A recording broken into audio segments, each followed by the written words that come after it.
함께 읽겠습니다. 그리고 예수께서 그들에게 말씀하셨다. 너희가 이 비유를 알아듣지 못하면서 어떻게 모든 비유를 이해하겠느냐? 씨를 뿌리는 사람은 말씀을 뿌리는 것이다. 길가에 뿌려지는 것들이란 이런 사람들이다. 그들에게 말씀이 뿌려질 때에 그들이 말씀을 듣기는 하지만 곧바로 사탄이 와서 그들에게 뿌려진 그 말씀을 빼앗아 간다.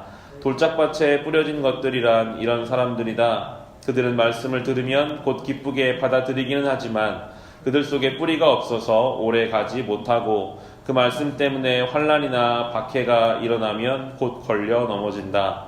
가시덤불 속에 뿌려진 것들이란 달리 이런 사람들을 가리키는데 그들은 말씀을 듣기는 하지만 세상의 염려와 재물의 유혹과 그 밖에 다른 일의 욕심이 들어와 말씀을 막아서 열매를 맺지 못한다. 좋은 땅에 뿌려지는 것들이란 이런 사람들이다. 그들은 말씀을 듣고 받아들여서 30배, 60배, 100배의 열매를 맺는다. 아멘. 오늘 우리가 함께 읽어나갈 마가복음 본문은 4장부터 6장까지 말씀입니다. 4장에서는 씨 뿌리는 비유에 대해서 주님 말씀하십니다. 농부가 씨를 뿌립니다. 씨는 다 똑같은 씨인데 그 씨가 떨어지는 곳은 각각 다릅니다. 길가가 있고 돌짝밭이 있고 가시덤불이 있고 좋은 땅이 있습니다. 이 네 가지 다른 땅은 우리의 서로 다른 영혼과 마음의 상태를 뜻합니다. 좋은 땅을 제외한 나머지 땅들에서는 열매를 맺지 못하는데요. 특별히 길가와 돌짝밭은 뿌리를 내리지 못합니다. 그래서 아무런 힘이 없는 상태를 뜻하고요. 그나마 가시덤불은 뿌리는 내려집니다. 하지만 열매가 없습니다. 주님이 가시덤불 땅을 향해서 이렇게 말씀하시는데 말씀을 듣기는 하지만 세상의 염려와 재물의 유혹과 그 밖에 다른 일에 욕심이 들어와 말씀을 막아서 열매를 맺지 못한다라고 설명하고 계십니다. 성도들의 경우에 신앙생활을 하지만 분명히 말씀을 듣지만 열매를 경험하지 못할 때 우리는 가시덤불일 경우가 많이 있습니다. 우리의 마음에 욕심, 염려 이런 것들이 하나님 말씀이 열매 맺지 못하도록 막고 있기 때문에 우리의 마음을 좋은 땅으로 바꾸어 가야 한다고 주님께서 말씀하고 계십니다. 땅을 갈아엎듯이 우리 안에 있는 주님 보시기 합당하지 않은 것들을 우리는 좋은 땅으로 만들기 위해서 때로는 갈아엎어야 합니다. 우리 안에 돌들이 있어요. 길가밭처럼 딱딱한 마음들이 있습니다. 그것들을 하나님 앞에서 다뤄가야 합니다.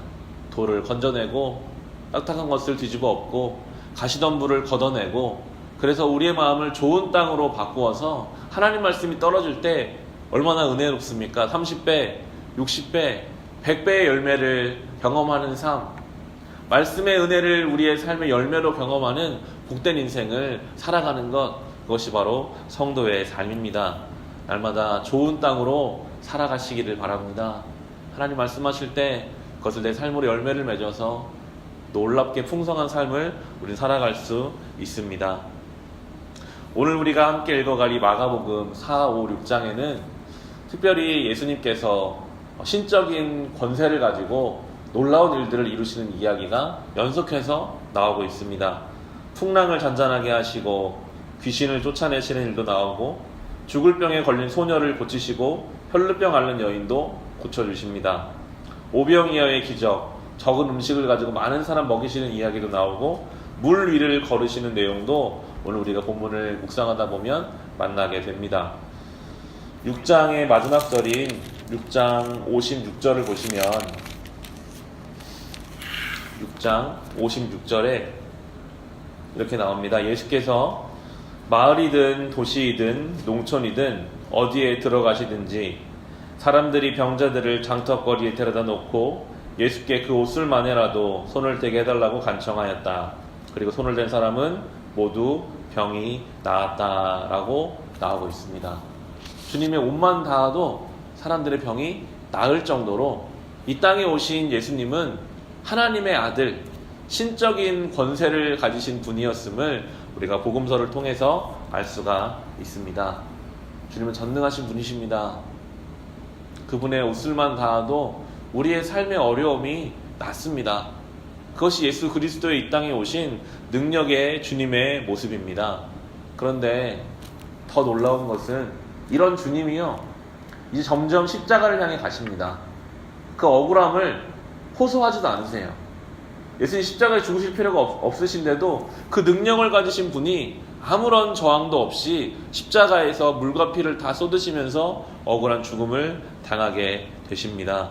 때로는 어떠한 능력으로 무엇을 나타내는 것보다 겸손히 하나님의 뜻이라면 거기에 순종하고 복종하는 것이 더 큰 능력임을 예수 그리스도는 우리에게 보여주고 계십니다. 우리는 늘 이 두 가지를 생각해야 할 것입니다. 우리 주님은 전능하신 분이시다. 나의 연약함을 주님께서는 고쳐주신다. 그런데 그 전능하신 주님이 이 땅에 오셔서 나를 위해 십자가에서 억울한 죽음을 당하심으로 내가 새 생명을 얻었음을 우리는 늘 감사한 마음으로 살아가야 할 것입니다.